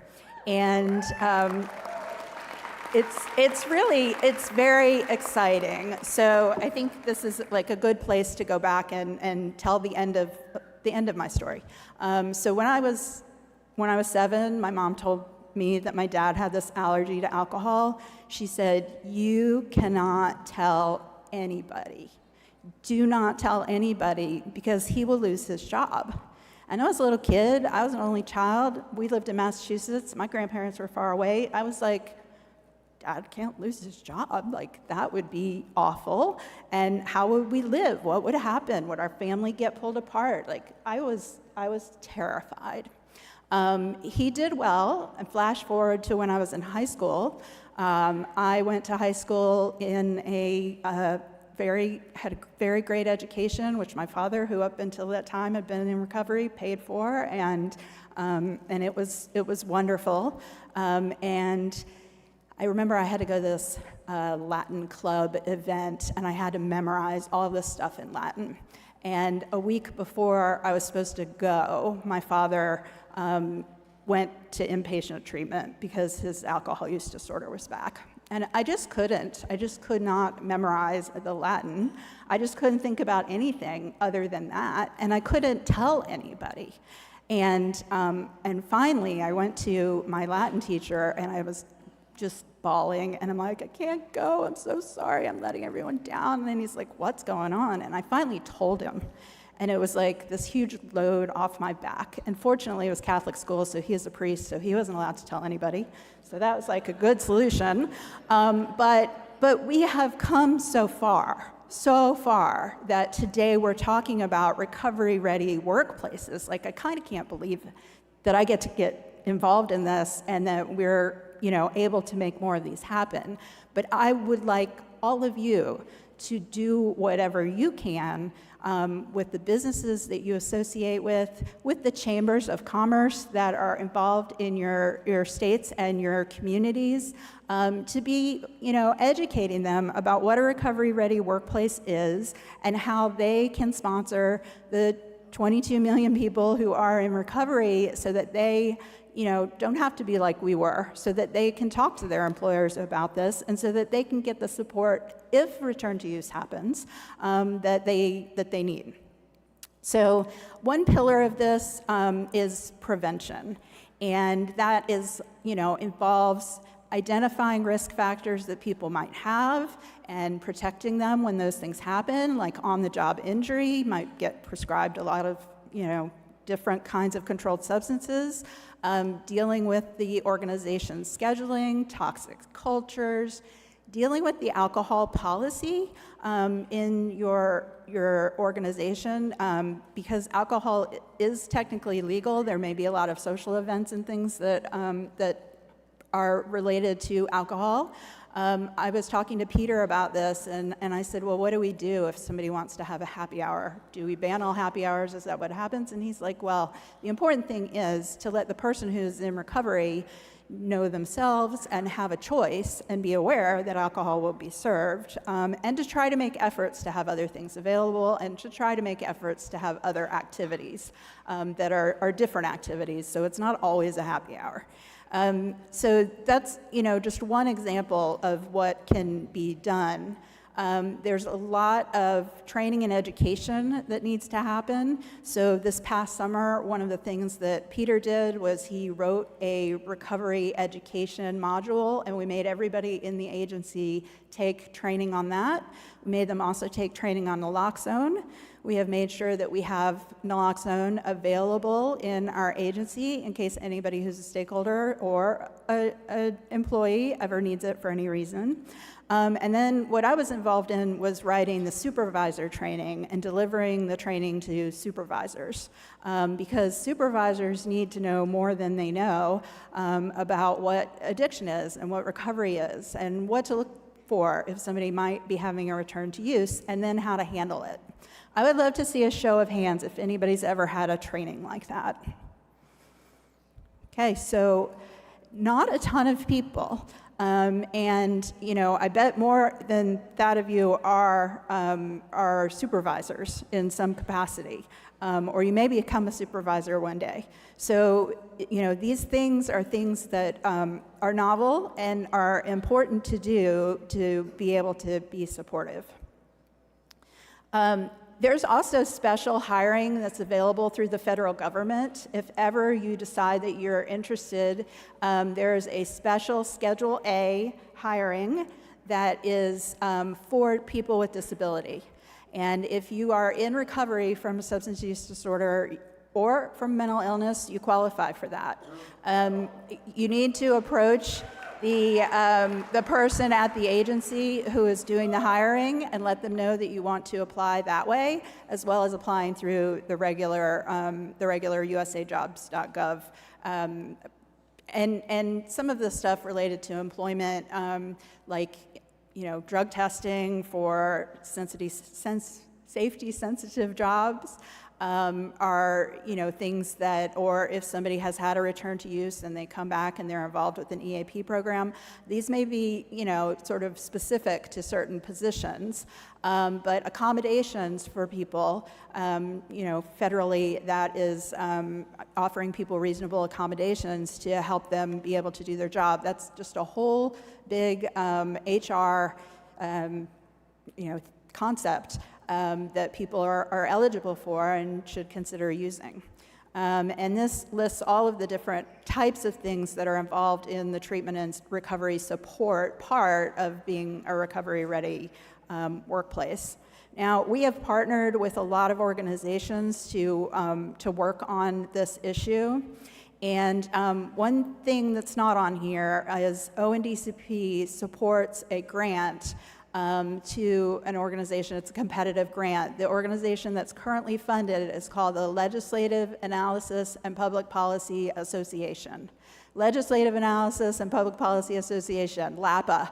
If you just Google that, you will be able to see all of these model laws, because we're the federal, not me, but the federal government is working on federal laws, states work on state laws. A lot of healthcare related and employment, carceral types of laws are at the state level. And so we can set a strategy, but then the states need to adopt they need to adopt laws, and they sometimes need models for what those laws should be. In 2023, LAPA issued a model state law that was on recovery-ready workplaces. And I believe the state of Colorado recently passed a recovery-ready workplace law.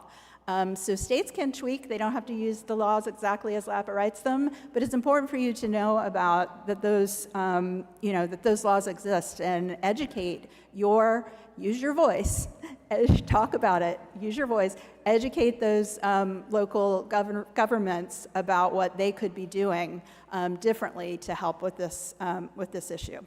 We also partnered with the Department of Labor to create a recovery-ready workplace hub and toolkit.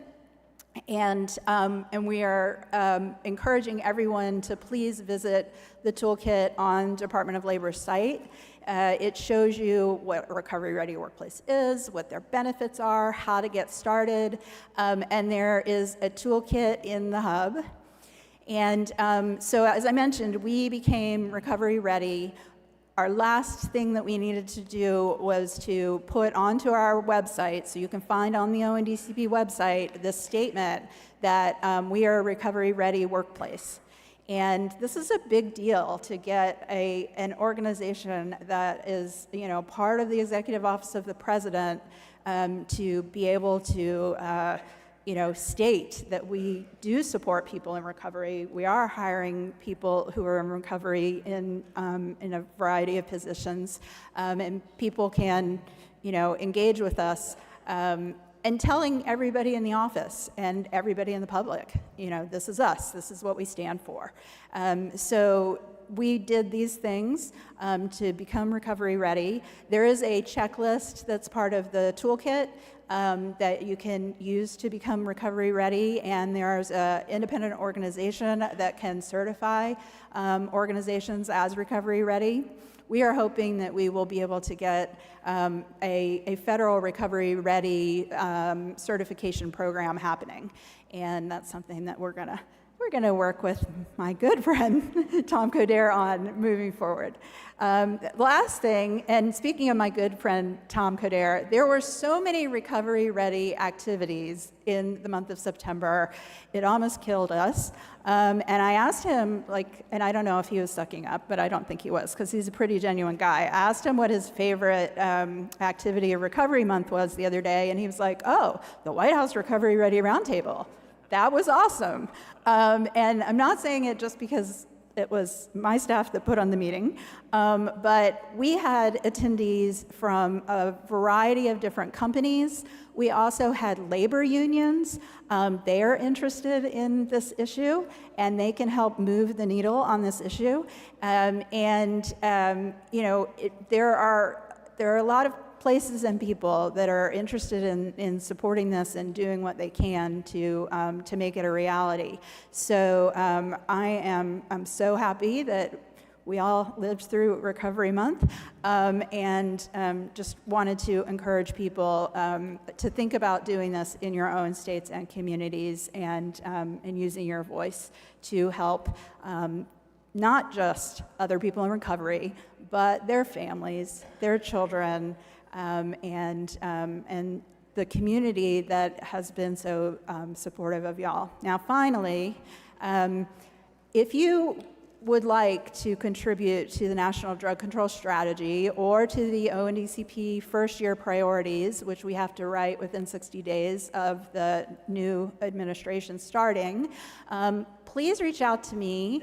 This is my email address, and put Oxford House in your subject line, so that I know that this concerns Oxford House. You can also put words like housing, words like recovery, but especially Oxford House, so that we know if we've had any kind of result from attending your meeting. And really, really hope that y'all have a wonderful conference in this wonderful, idyllic location, and that you all learn a lot from each other. I've learned a lot from you already, and I just hope that you have a very nice remainder of your weekend.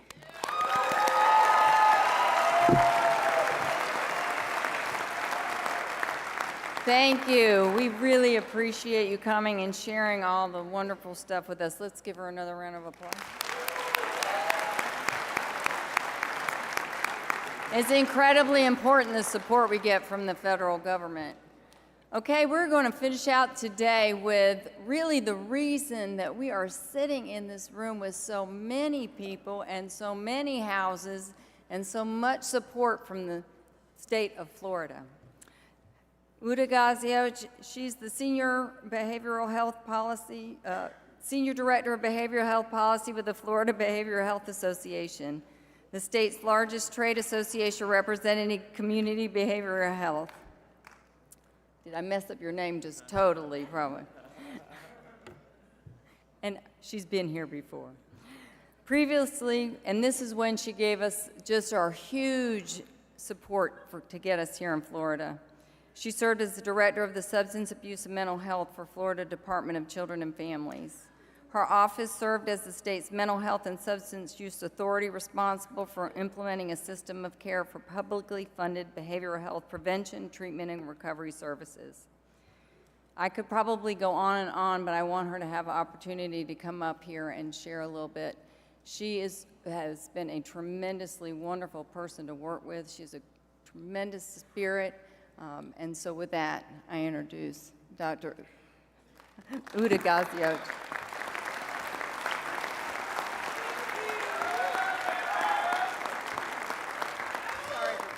Oh my God, no worries. Hey, good morning, everybody. It is so awesome to see all your beautiful faces out here today. So I am psyched. My name is Uta, and as Kathleen said, I used to be the director of substance abuse and mental health for the state of Florida. So that is why I'm here, because you're probably thinking, you know, who is this lady? Where did her weird name come from, and why is she talking to us? And I'm going to be really honest about this. I had those same questions when the amazing people from Oxford House called me, because I'm like, why would I speak? I'm not a physician. You know, I haven't treated a bunch of people. I'm not a researcher. I don't have hundreds of published articles. I'm not with the federal government. I'm not even with the state government anymore. And I'm not a person in long-term recovery. But it did dawn on me that I was around when Oxford House came to Florida. So I'm here to talk to you about the amazing growth that Oxford House has had in Florida over the last 5 years because of these amazing people. All right. So before I go there, though, I have to sort of talk about Florida a little bit, right? Because we're special in so many ways. Yeah, we are. We know it. So there's great things about Florida, right? We're a super diverse state. 30% of our population speaks a language other than English in their home. We have lots of foods. We have lots of celebrations. We have Caribbean influences. We have Latin influences. I immigrated here from Germany, right? So there's so many different people, so different, many different cultures, right? We have just, yeah, we have good old boys up north, which is actually the deep south. It's a little weird, right? We have to go north to go south. We have lots of farmers and cattle ranchers throughout the state, and then we have lots of bustling cities. So lots of differences, but we do have one thing in common in the state of Florida.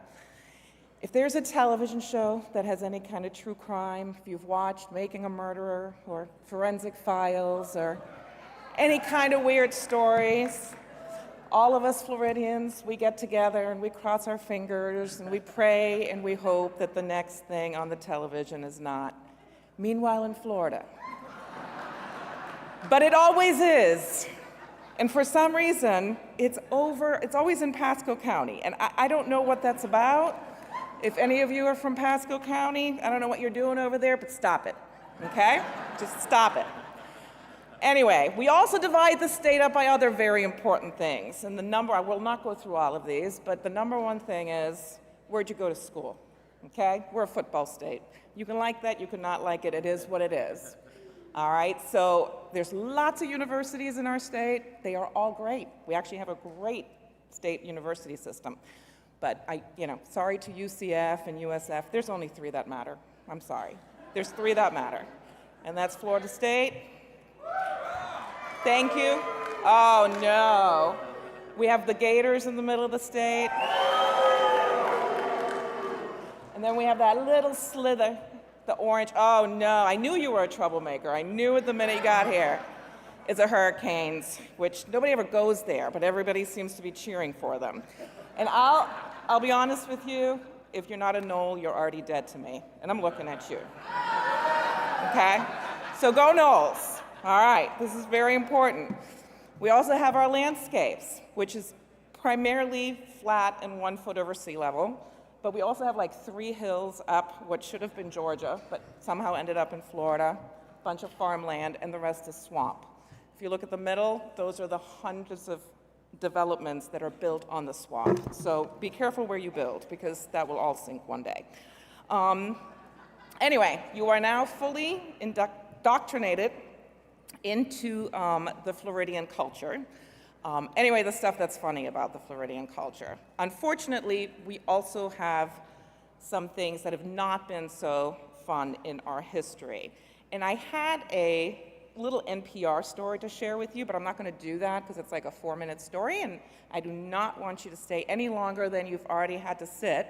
But to give you a little background on Florida, we were sort of known as the capital of unscrupulous substance use services, and that included treatment providers, sober homes, laboratories, everything.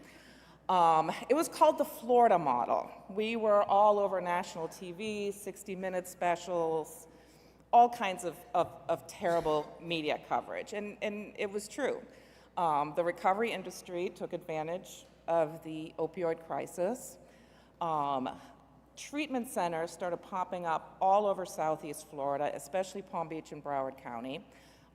There were cities that had 6 to 7 sober homes on one street.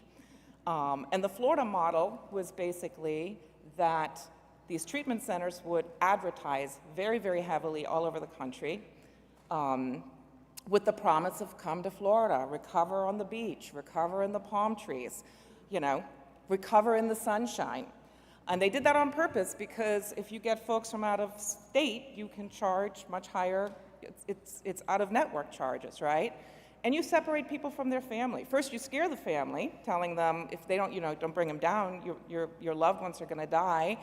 And so we separate you, bring you down, put you in these treatment centers, charge your insurance companies, do all kinds of unnecessary lab work at literally at $5,000 a pop, 5 times a week. That also gets charged to your insurance. The treatment provider gets the kickback from the lab. They then pay the sober home to house folks, whether that's during treatment or after treatment. There's no real recovery work going on. People are relapsing all over the place, which is great for business, because guess what happens when you relapse? You're meeting that medical necessity to go back to the treatment provider. So, I mean, literally people were tripping over folks overdosing in the streets in Palm Beach, and that's not an exaggeration. And this article actually had, some EMS workers who would be called out. They'll make the point that it's so important that we have treatment and that we have housing for people to go to, and that this is not what it's supposed to look like, right? So for us, the answer was, well, one of the answers was Oxford House, right?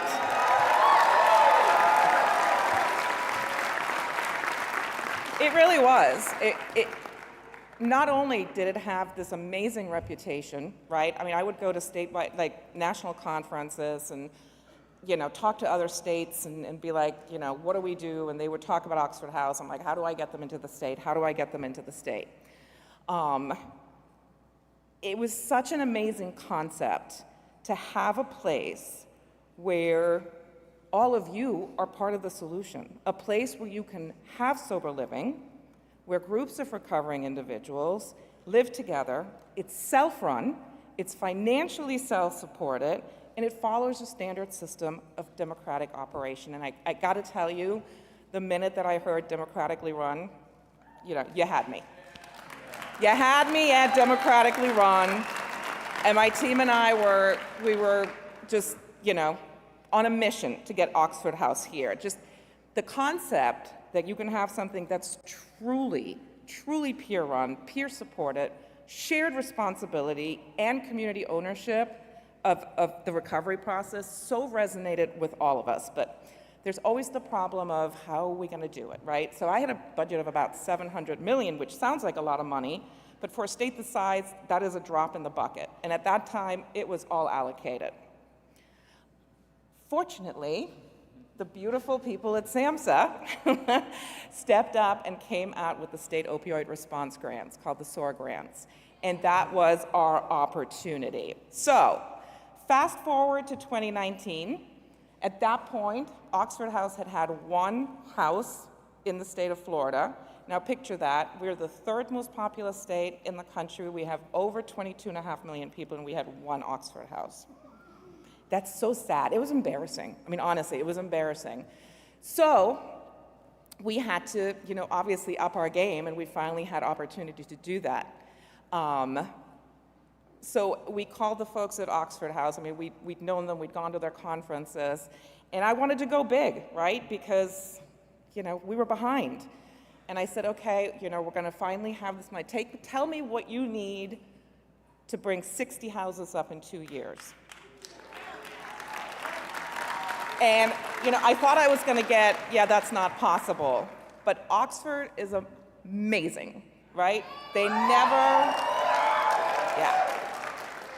They didn't push back, they didn't ask questions. They said, okay, let us get you some stuff. And I'm sure behind closed doors, I'm sure Jason and Kathleen were like, that woman is crazy. I don't know that we're ever gonna really need to work with her. But if they did, they never told me. They just went to work. They went to work and they started opening houses, and you can see the numbers here. Within just a few months, this is still the same year, by September, we had the 15 houses with 117 beds. Fast forward 3 years, we had 106 houses with 941 beds. And I heard that today we're almost up to 250? Yeah? Because we were still 249. I don't even know how many beds, but that is amazing growth. So for my fellow nerds in the room who like numbers, that is a 1,566% increase in bed capacity in 5 years, in 54 cities. And just to get my Seminole in there, that's the Seminole House in Tallahassee. And just to prove how crazy I am about this, this is me lovingly squishing the Seminole House in Tallahassee. Yeah, I'm a little mad at my photographer because I didn't get my squish right. Like, my hands needed to be down like 5 inches, but I work in nonprofits, so this is as good as it gets. So how do we get there? Well, you have to have proof of concept, right? You have to show your return on investment. The folks at the state are not going to give you money to do this. And this was easy. This was an easy sell, right? Because Oxford House pays for itself predominantly. We only had to use 2.4% of our entire SOAR funds to get this moving, right? And I had to go to the legislature and our leadership to say, listen, these people, they get results, right? They have better employment rates. They have better rates of children going back to their families after they've been in foster care. And 81.5% of people who left an Oxford House reported that a year later they were still abstinent. You don't get those numbers, right? You don't get those numbers anywhere else. And it just so happened that the state priorities at that time were that we were moving out ROSC, so recovery-oriented systems of care, so this fit in perfectly into that strategy. Our leaders are always about self-sufficiency, so the fact that people pay their own rent, that they're accountable to one another, that they run their own show, that really, really resonated with people. And it was also an answer to the opioid crisis. So, took a lot of work, had a lot of hurdles, a lot of political hurdles, a lot of contracting issues. I have to apologize to Kathleen every time I see her, I'm so sorry about the contracts. I'm so sorry about because we're the state, right? And it's complicated. But we tried our best to work together, navigate various local things. Poor Lori got beat up in so many meetings. I can't even, I'm like, be nice to her, she's so nice, and so you work through those things. You work through the bureaucracies and you make it happen, and I think the numbers speak for themselves that this has been an unbelievable success. So I had a few more slides, but I'm gonna actually end it because I do not wanna go over time. I know people need to get to their other sessions. I do wanna end though with just one quick thing. I said I'm not in recovery, but I do have a son who is. And thank you. Thank you. Yeah. I almost lost him in 2020 to a fentanyl overdose. Thank God for Narcan and that somebody found him in his car. He's doing great. And I just want to say on a personal note, I think the reason I love coming here so much is because I get to look out at you and your inspiration, and you give me hope. So for that, I'm eternally grateful. Thank you. Thank you.